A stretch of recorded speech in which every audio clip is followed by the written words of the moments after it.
Sur le chemin de Saint-Jacques-de-Compostelle, le pèlerin est souvent confronté à des imprévus. Dans le langage courant, l'imprévu est synonyme de pépin, de tuile ou de galère. Mais sur le Camino, il en va tout autrement. L'imprévu, c'est par exemple ce magnifique paysage qui se dévoile au détour d'un chemin. C'est cette rencontre aussi inattendue que marquante. C'est la découverte d'un beau lieu profondément inspirant. Bref, sur le chemin de Saint-Jacques, l'imprévu prend souvent la forme d'une bonne surprise.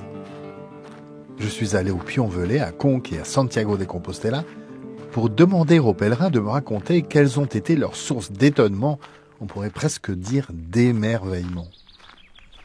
Je suis Gilles Donada, journaliste à La Croix. Dans ce podcast, je vous emmène à la rencontre de celles et ceux qui vivent la marche comme une aventure spirituelle.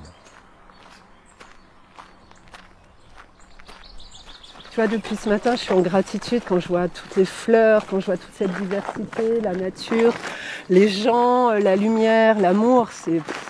Pour moi, c'est le créateur de tout ça, quoi, de toutes ces merveilles qui nous sont offertes. Et puis, c'est gratuit. Il y a juste à ouvrir les yeux, ouvrir les cœurs, sentir, être en présence.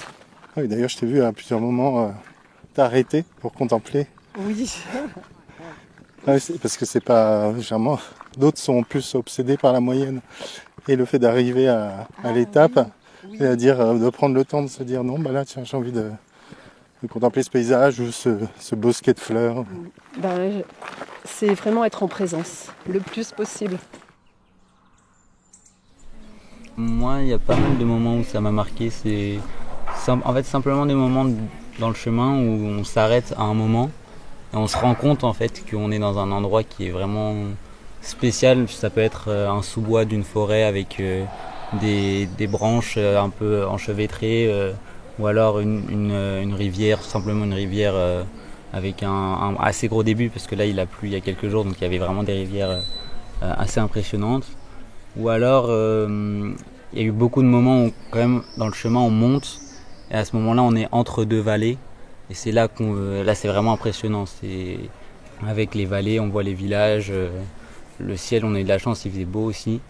Là, j'étais parfois émerveillé simplement par un moment où on s'arrête. On se rend compte, en fait, du chemin qu'on fait, de la beauté Parce que quand on marche, c'est pas toujours facile de se rendre compte. Parce on regarde nos pieds, on regarde ce qu'on avance. C'est vraiment quelques moments où on s'arrête et là on prend le temps d'admirer le paysage. Là on est vraiment émerveillé par la nature, par ce qui nous entoure quoi, franchement. Oui, je suis assez d'accord, c'était moins je trouve les villages ou les différents sites architecturaux qu'on a pu voir, en tout cas moi qui m'ont vraiment émerveillé, mais c'était plus des épisodes assez courts mais d'éclat où vraiment par exemple après une grande montée ou qui a pu être un peu fatigante, on voit vraiment c'est exactement ce que tu as dit, les différentes vallées et voir finalement juste le souffle du vent, on marche un peu plus lentement et en fait voilà pendant 5 à 6 secondes on prend une claque visuelle et on se sent vraiment bien intérieurement et c'est juste magique. Ces moments, moi je trouve qu'ils n'arrivent pas tout le temps. Ils arrivent souvent, il y en a quelques-uns dans la journée qui sont assez courts, mais ces moments-là ils sont vraiment magiques et là on regarde le calme autour de nous, parfois les nuages parce qu'on est parti, il y avait beaucoup de brouillard et donc par moments aussi on redépassait ces brouillards quand on montait un peu en altitude et voir les différentes vallées etc avec les nuages pendant quelques secondes, parfois c'était vraiment absolument magique.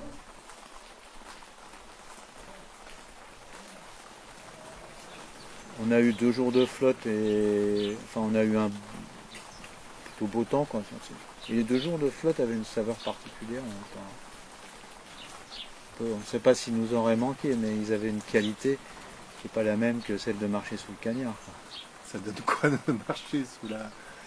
C'était une bruine, c'était pas, mais on avait quand même les caps, les paysages, la grisaille. Dans le Brac, donc ça rajoutait encore. Ah oui. Nous sommes sur une autre planète. Ouais, c'est oui, parce que là, pour aller s'abriter... Oui, non, il n'est pas question, de toute façon, il n'est pas question de t'abriter. Il n'y avait rien pour s'abriter, et quitte à avoir de la pluie, autant que ce soit sur l'Aubrac, parce que l'Aubrac se prête bien à tout type de météo, tellement c'est des paysans. Alors moi, comme la première fois, j'ai l'impression d'être dans un autre pays, quoi. J'arrive toujours pas à comprendre que c'est effectivement bien en France et que c'est si peu connu. C'est merveilleux, c'est un endroit vraiment merveilleux, c'est dépaysant, il n'y a pas d'autre terme. Il y a un pèlerin, en marchant, il disait c'est Highlander. Oui, c'est ça. Ouais. Tu t'attends à voir des personnages un peu fantasmatiques sortir de nulle part. On a l'impression qu'ils tombent du ciel. Enfin, il y a quelque chose d'impressionnant parce que c'est tellement atypique, quoi. Ici, tu vois, tu dis, bon, ça, c'est les hommes qui ont construit ça, effectivement, c'est remarquable, c'est superbe, ça. Mais tu as des cailloux posés au milieu d'un pré. Alors, tu sais, tu as lu 2-3 trucs, c'est au 5e ou 6e siècle qu'ils ont commencé à déforester, là. Et tu dis, ces cailloux, comment ils sont arrivés là? Des trucs qui font des tonnes, qui n'ont aucune raison d'être là, tellement que tu peux te dire qu'ils sont tombés du ciel, c'est des météorites, le truc.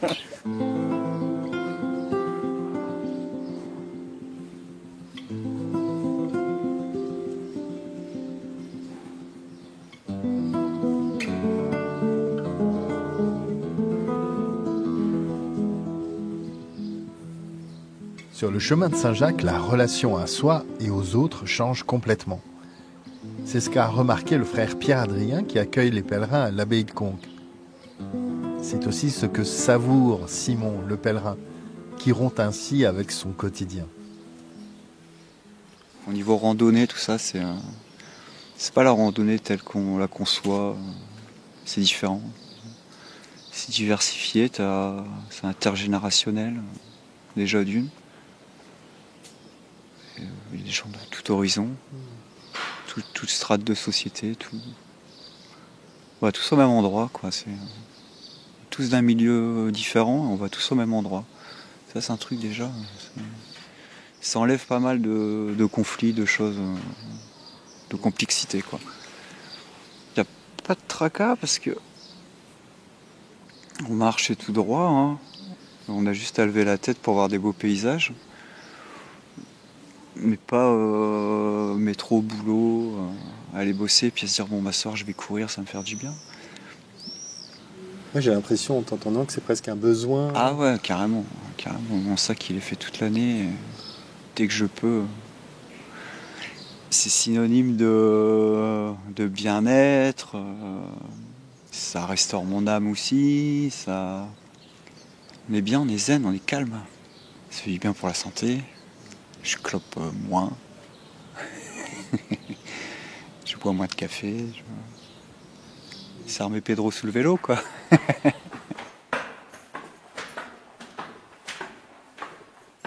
Je me rappellerai toujours, il y avait un hospitalier, c'est un camionneur, c'est un homme très simple. Et puis il voit arriver un type en sueur, les pieds en sang, etc. Alors il l'accueille, etc. Et puis l'autre est rempli de gratitude, il lui soigne ses pieds, etc. Et puis après il n'en revenait plus, pas parce qu'il avait pris soin des pieds du PDG d'un des principaux patrons du CAC 40.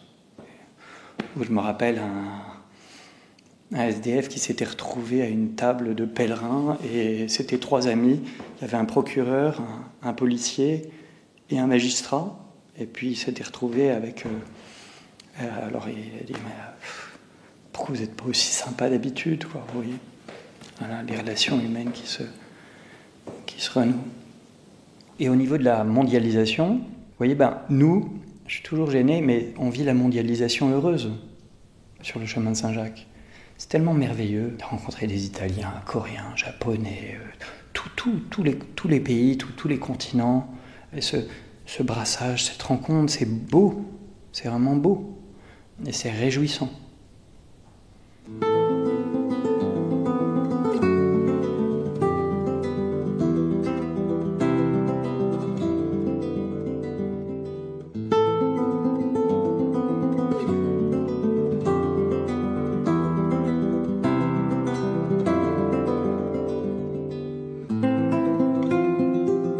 Sur le Camino, les surprises ne manquent pas. Ici, c'est une pèlerine qui entonne un chant baroque après une dure journée de marche. Un véritable baume pour les pèlerins harassés. Là, c'est un nouveau sac à dos qui apparaît à point nommé. La Providence, comme le disent certains, se manifeste aussi à travers ce groupe de marcheurs qui vient soutenir la pèlerine découragée. Oui, des rencontres inopinées qui au final sont des belles rencontres. Il y a 3-4 jours, je ne sais plus dans quelle ville c'était, j'avais prévu de m'arrêter dans un gîte, j'ai déjà fait 20-22 km. Il se trouve que le gîte était fermé. Je savais que le prochain gîte était à 9 km, donc j'étais quand même pas très motivée, on va dire, à faire les 9 km. Et comme par hasard, à ce moment-là, j'ai 2 randonneurs, 2 pèlerins qui me rejoignent. Et comme par hasard, c'était 2 Français. Et ils m'ont dit, viens, c'est qu'à 9 km, tu viens avec nous, on va les faire ensemble. Donc c'est vrai que qui aurait pu prédire qu'à tel endroit, tel jour, telle heure, j'aurais croisé ces gens pour... C'est la vie du chemin, c'est comme ça, on rencontre des gens qui font que si on veut mettre continuer ou autre... C'est ça, le chemin, il nous apprend vraiment à... T'inquiète pas, tu vas trouver ce que tu dois trouver et ce qui va arriver doit arriver. Et puis si ça se fait pas, t'énerve pas et ça se fera plus tard. Une sorte de confiance, on dirait. Enfin, je sais pas si c'est le mot que tu utiliserais. Si, si, c'est vrai que sur ce chemin, si, la confiance est importante. Voilà, moi je chemine seule, je suis une femme. Et c'est vrai qu'au début, on m'a dit « Ah, mais t'es toute seule, machin. » Oui, non, mais justement, le premier chemin que je fais seule, c'est Saint-Jacques. Parce que je sais que c'est totalement sécure, qu'il n'y a aucun danger, il n'y a aucune... c'est vraiment mon confiance, quoi. Dans les auberges, on a tous nos sacs, on a tous nos affaires. On sait qu'on a tous de l'argent, nos téléphones, bref, on a ce qu'on a besoin. Il n'y a aucun vol. Parce qu'on sait qu'on est tous dans le même bateau. Il n'y a plus de classe sociale, c'est juste on est des marcheurs, des randonneurs, des pèlerins. C'est pour quel mot on veut utiliser et on y va. Donc oui, c'est vraiment la confiance envers l'autre. Alors c'est pas le monde des bisounours, mais c'est vraiment la confiance, je trouve, est encore plus présente sur ce chemin, quoi.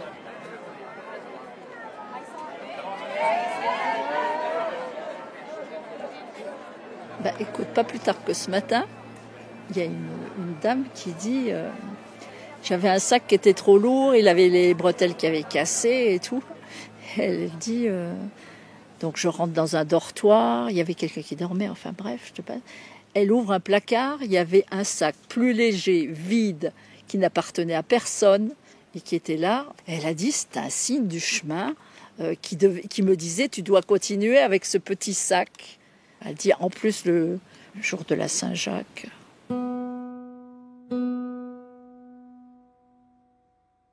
Ça fait une éternité que j'ai pas chanté devant plein de gens comme ça. Non, arrêtez, attends. Déjà, faut que je trouve ma note. N'espérez plus mes yeux de revoir en ces lieux la beauté que j'adore.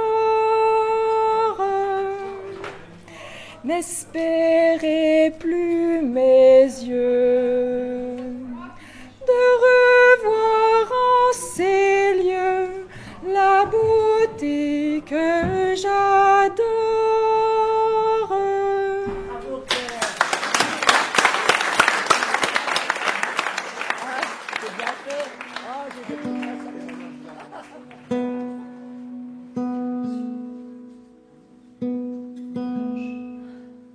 La route de Compostelle est parsemée de chapelles, d'églises, de cathédrales ou d'abbayes, où les pèlerins aiment à s'arrêter pour contempler. Ils découvrent alors que ces bâtiments sont dotés d'une sorte d'âme qui parle à leur âme. Dans la chapelle Saint-Roch, j'ai vraiment ressenti quelque chose. Je sais pas, une espèce de profonde sérénité. Ouais. Et d'ailleurs, j'ai une émotion quand... Ouais.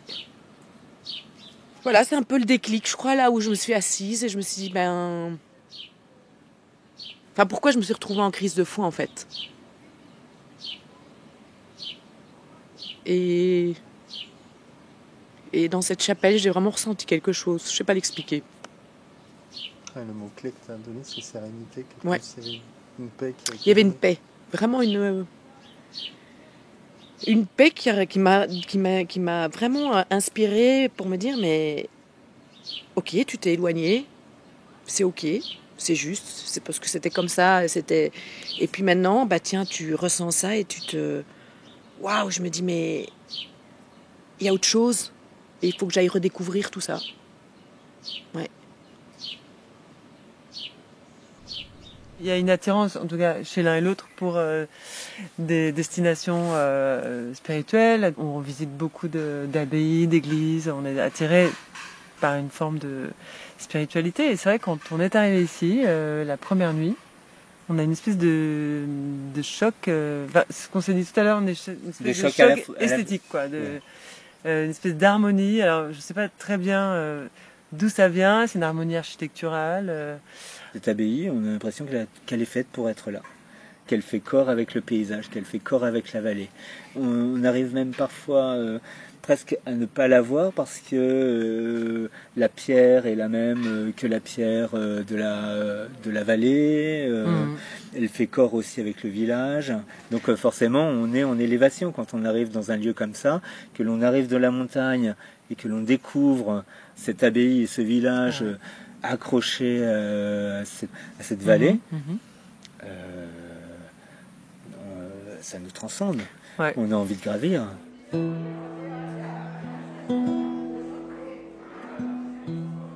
s'est retrouvé à table avec tous les marcheurs, les pèlerins, et ce sentiment de convivialité, d'assemblée, voilà, ça c'est très. C'est hors du commun. C'est un contraste avec ce qu'on vit en ville en ce moment, quoi. Il y a une espèce on est hors du temps, quoi.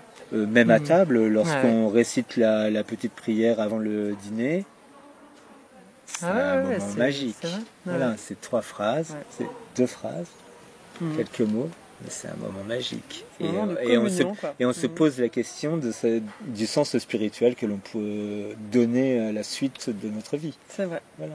Le fait que l'abbaye soit encore avec des religieux, avec des pèlerins, sur cette route de pèlerinage, c'est ce qui donne envie de participer aussi et essayer de comprendre. Je cherche à comprendre, j'ai envie de comprendre et ce lieu me donne encore plus envie de connaître. Voilà. J'ai l'impression plutôt que Conques, c'est un point de départ pour nous. Même si le départ du pèlerinage, de la route du pèlerinage n'est pas à Conques, Conques nous donne envie justement au contraire de commencer un chemin. Ouais, en tout cas de commencer ce chemin de pèlerinage. Donc on va faire marche arrière, on va commencer au Puy l'année prochaine, on va revenir à Conques de nouveau. Conques c'est le point de départ qui nous donne envie justement de cheminer, de commencer ce chemin spirituel et physique de Compostelle.